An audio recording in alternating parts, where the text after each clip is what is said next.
Chapter 9. The Strangest House. It was the sweetest, most mysterious-looking place anyone could imagine. The high walls which shut it in were covered with the leafless stems of climbing roses, which were so thick that they were matted together. Mary Lennox knew they were roses because she had seen a great many roses in India. All the ground was covered with grass and grass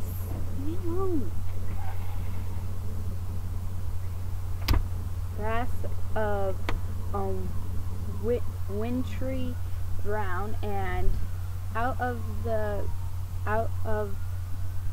it grew clumps of bushes which were surely rose bushes if they were alive. There were numbers of standard roses which had so spread their branches that they were like little trees. There were other trees in the garden, and one of the things which made the place look strangest and loveliest was the climbing roses had run all over them and swung down long trundles which made light swaying curtains, and here and there they had caught at each other or at the far-reaching branches, and had crept from one tree to another, and made lovely bridges of themselves. There were neither leaves nor roses on them now. And Mary did not know whether they were dead or alive, but their thin gray-brown branches and sprays looked like a sort of hazy mantle spreading over everything, walls and trees and even brown grass, where they had fallen from their fastenings and run along the ground. It was this hazy tangle from tree to tree which made it all look so mysterious. Mary had thought it must be different from other gardens which had not been left all by themselves so long, and indeed it was different from any other place she had ever known in her life. "How still it is," she whispered. "How still." Then she waited a moment and listened at the stillness. The robin, who had flown to his treetop, was still as all the rest. He did not even flutter his wings. He sat without stirring and looked at Mary. "No wonder it is still," she whispered again. "I am the first person who has spoken in here for 10 years. She moved away from the door, stepping as softly as if she were afraid of awakening someone. She was glad that there was grass under her feet and that her steps made no sound. She walked under one of the fairy-like gray arches between the trees and looked up at the sprays and trundles which formed them. "I wonder if they are all quite dead," she said. "Is it all quite dead? Is it all a quite dead garden? I wish it wasn't."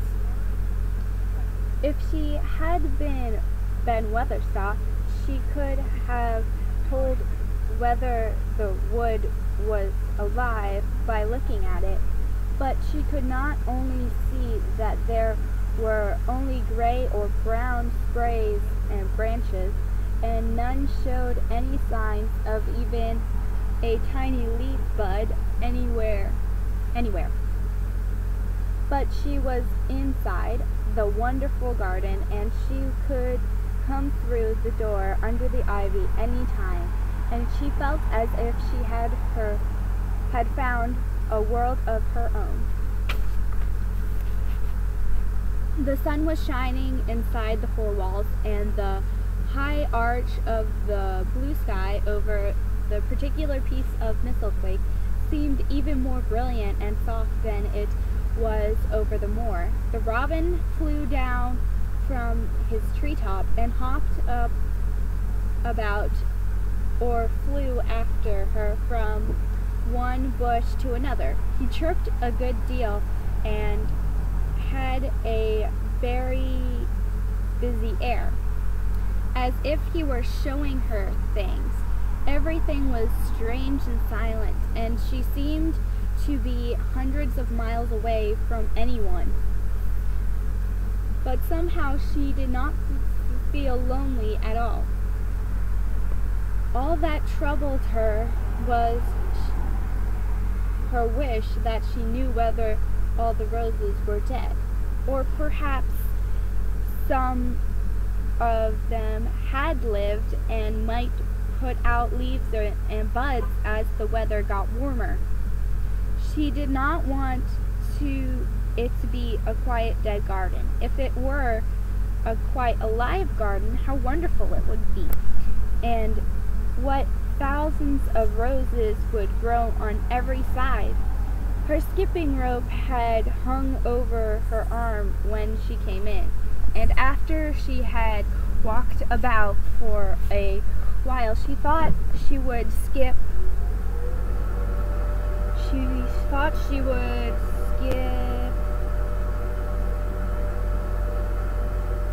around the whole garden, stopping when she wanted to look at things.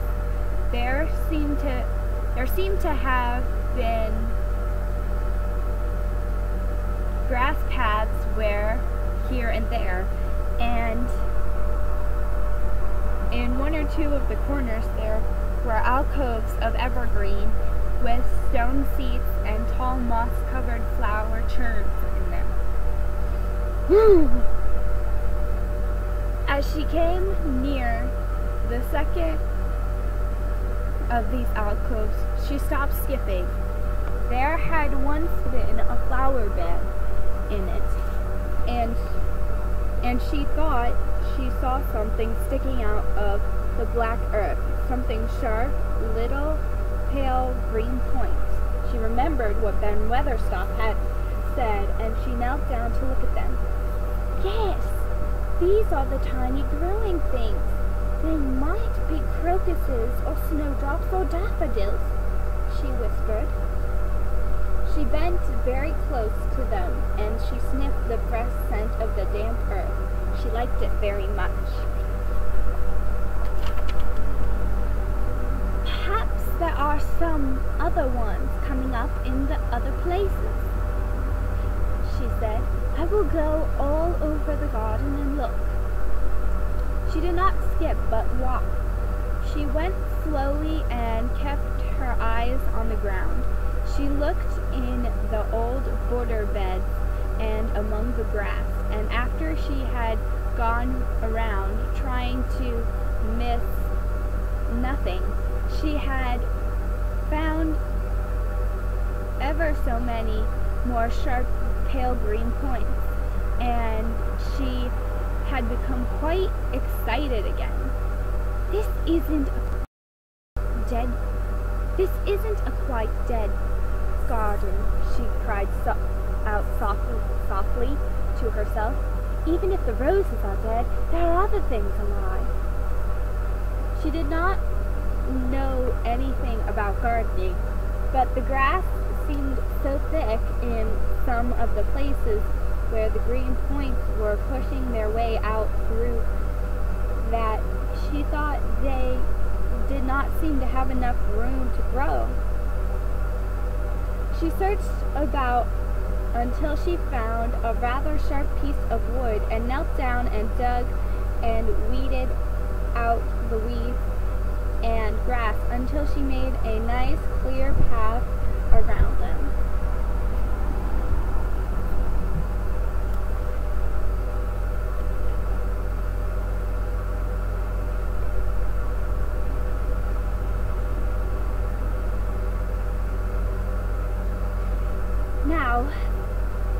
though they can breathe," she said after she had finished with the first one. "I am going to do ever so many more. I'll do all I can see. If I haven't time today, I can come tomorrow." She went from place to place and dug and weeded and enjoyed herself so immensely that she was led on from bed to bed into the grass under the trees. The exercise made her so warm that she first threw off her coat and then her hat, and without knowing it, she was smiling down onto the grass and the pale green points all the time. The robin was tremendously busy. He was very much pleased to see gardening begun on his own estate. He had often wondered at Ben Weatherstaff, where gardening is done all sorts of delightful things. To eat are turned up with the soil. Oh, to eat with the turned up soil. Okay, I gotcha. Now here was this new kind of creature who was not half Ben's size and yet had the sense to come into his garden and begin at once. Mistress Mary worked in her garden until it was time to go to her midday dinner. In fact, she was rather late in remembering, and when she put on her coat and hat and picked up her skipping rope, she could not believe that she had been working 2 or 3 hours. She had been actually happy all the time, and dozens of the tiny pale green points were to be seen in clear places, looking twice as cheerful as they had been looking before, when the grass and weeds had been smothering them. "I shall come back this afternoon," she said, looking all around at her new kingdom and speaking to the trees and the rose bushes as if they heard her. Then she ran lightly across the grass, pushed open the slow old door, and slipped through it under the ivy. She had such red cheeks and such bright eyes, and ate such a dinner that Martha was delighted. "2 pieces of meat and 2 helpings of rice pudding," she said. "Oh, Mother will be pleased when I tell her what skipping rope's done for thee."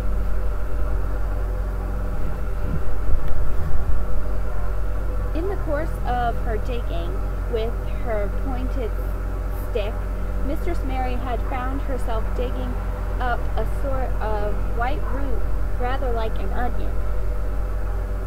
She had put it back in its place and patted the earth carefully down on it, and just now she wondered if Martha could tell her what it was. "Martha," she said, "what are those white roots that look like onions?" "They're bulbs," answered Martha. "Lots of spring flowers grow from them. The very little ones are snowdrops and crocuses, and the big ones are narcissus and jonquils and daffodils. The big spawns is lilies and purple slugs. Ah, they are nice. Dickens got a whole lot of them planted in our bit of garden." Does Dickon know all about them?" asked Mary, a new idea taking possession of her. Our digging can make a flower grow out of a brick wall. Mother says he's just whispers things out of the ground. Do bulbs live a long time? Would they live for years and years if no one helped them? Inquired Mary anxiously. They're things as help themselves, said Martha. That's why poor folk can afford to have them. You don't have to trouble them. Most of them work way underground for a lifetime and spread out and have listenings. There's a place in the park woods here where there's snowdrops by the thousands. They're the prettiest sight in Yorkshire. When the spring comes, no one knows when they was first planted.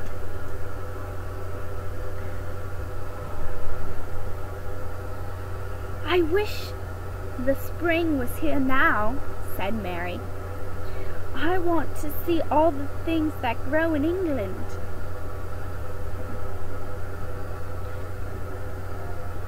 She had finished her dinner and had gone to her favorite seat on the hearthrug. I wish I had a little spade, she said. Whatever dost thou want a spade for? Asked Martha, laughing. Art thou going to take to digging? I must tell Mother that too.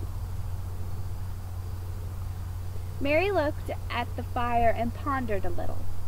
She must be careful if she meant to keep her secret kingdom. She wasn't doing any harm, but if Mr. Craven found out about the door, he would be fearfully angry and get a new key and lock it up forevermore. She really could not bear that.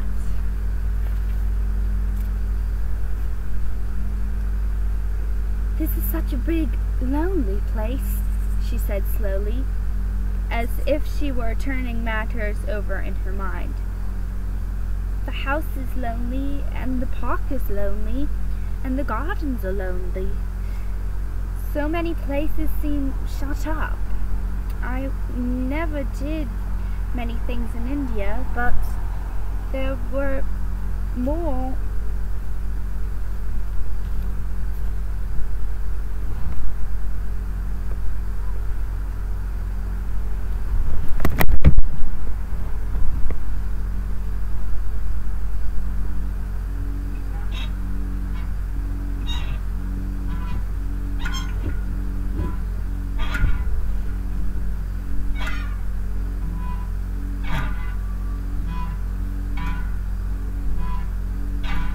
But there were more people to look at, natives and soldiers marching by, and sometimes bands playing, and my ayah told me stories. There is no one to talk to here except you and Ben Weatherstaff, and you have your work to do and Ben won't speak to me often. I thought if I had a little spade I could dig somewhere, as he does, and I might make a little spade, make a little garden if he would give me some seeds. Martha's face lightened up. There now, she explained. If that wasn't one of the things Mother said. She says there's such a lot of garden in that big place, why don't they give her a bit for herself? Even if she doesn't plant nothing but parsley and radishes, she'd dig and rake away and be right down happy over it.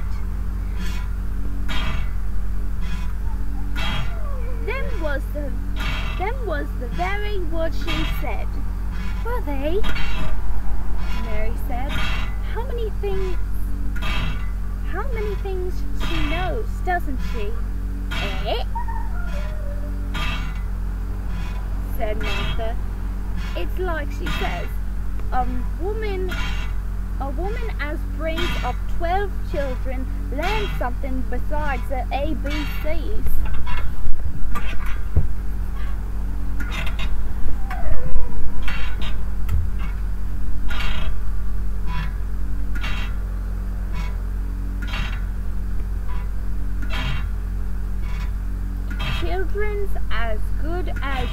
arithmetic to set you to finding things out. How much would a spade cost? A little one? Mary asked.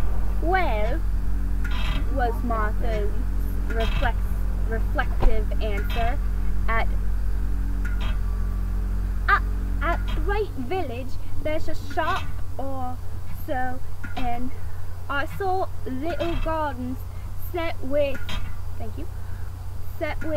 a spade and a rake and a fork all tied together for 2 shillings, and they was stout enough to work with too. I've got more than that in my purse, said Mary.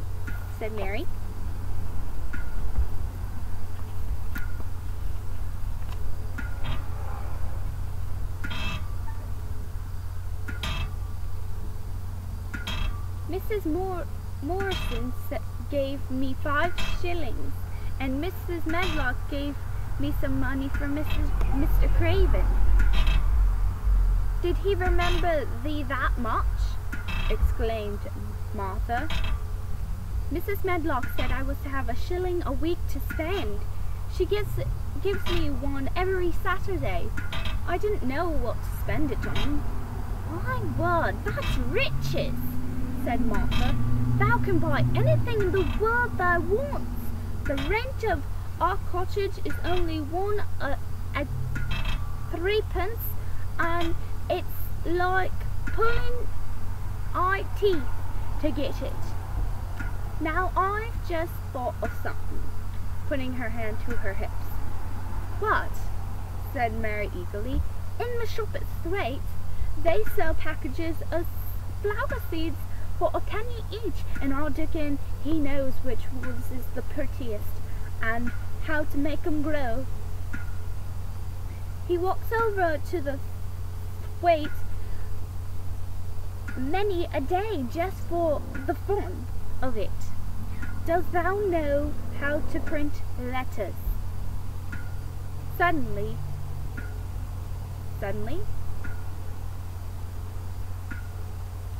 I know how to write, Mary answered. Martha shook her head. Our Dickon can only read printin'. If thou could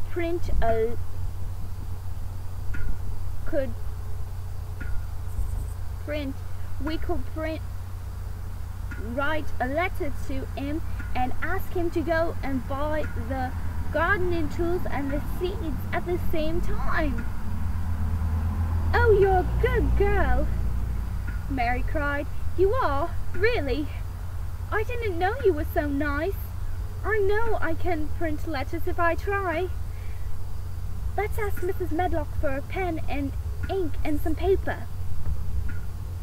I've got some of my own, said Martha. I bought 'em so I could print a bit of letter to Mother of a Sunday. I'll go and get it. She ran out of the room, and Mary stood by the fire and twisted her thin little hands together with sheer pleasure.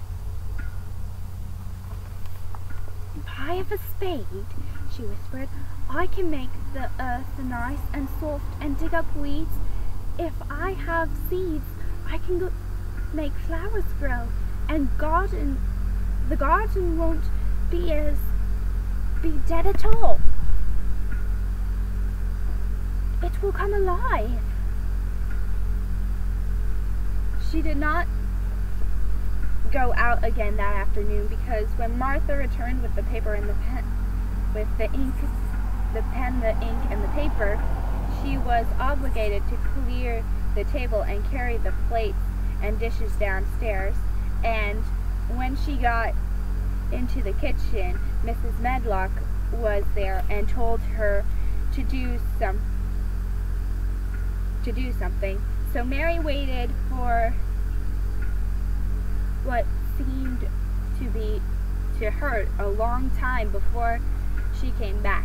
Then it was a serious piece of work to write to Dickon. Mary had been taught very little, because her governess governesses had disliked her too much to stay with her. She could not spell particularly well. Join the club.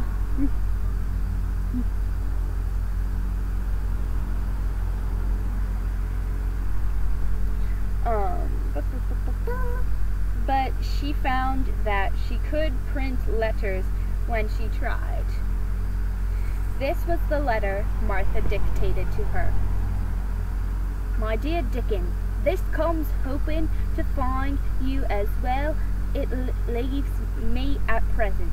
Miss Mary has plenty of money, and will you go to Thwaite and buy her some flower seeds and a set of garden tools to make a flower bed.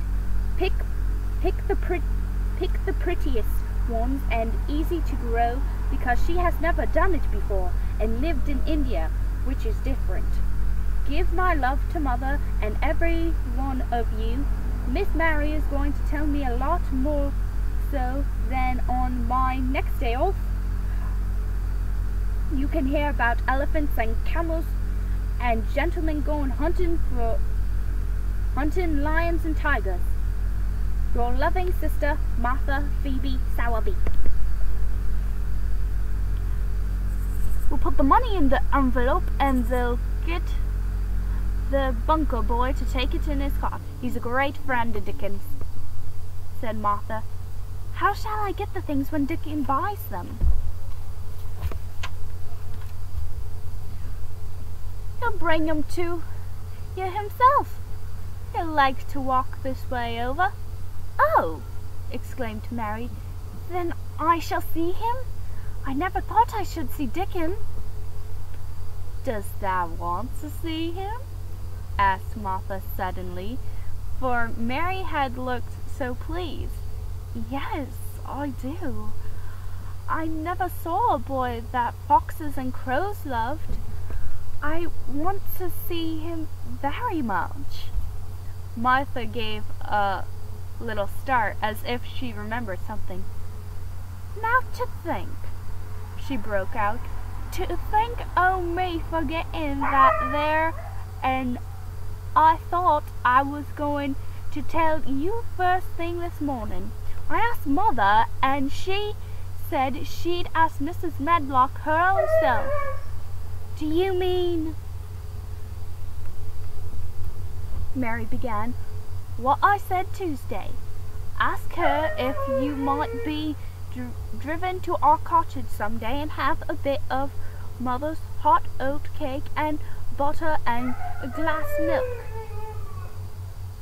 It seemed as if all the interesting things were happening in one day. To think of going over to the moor in the daylight and when the sky was blue.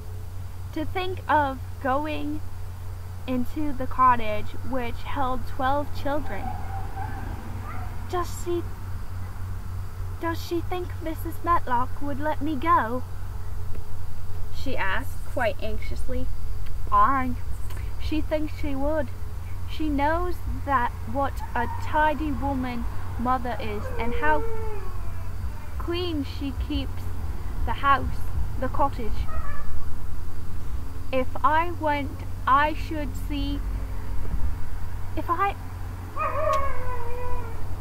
went, I should see your mother as well as Dickon, said Mary, thinking over it and liking the idea very much. She doesn't seem to be like the mothers in India.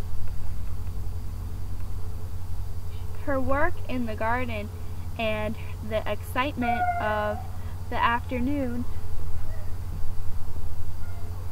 ended by making her feel quite quiet and thoughtful. Martha stayed with her until tea time. But they sat in comfortable, quiet, and talked very little. But just before Martha went downstairs for the tea tray, Mary asked a question. "Martha," she said, "has the scullery maid had the toothache again today?" Martha certainly started slightly. "What makes thee ask that?" she said. "Because when I waited so long for you to come back, I opened the door and walked down the corridor to see if you were coming, and I heard that far-off crying again, just as we heard it the other night. There isn't a wind today, so you see it couldn't have been the wind." "Aye," said Martha restlessly. "Thou mustn't go walking about in corridors and listening. Mr. Craven would be that there angry. There's no knowing what he'd do." "I wasn't listening," said Mary. "I was just waiting for you, and I heard it. That's 3 times. "My word, there's Mrs. Medlock's bell," said Martha, and she almost ran out of the room. "It's the strangest house anyone ever lived in," said Mary drowsily.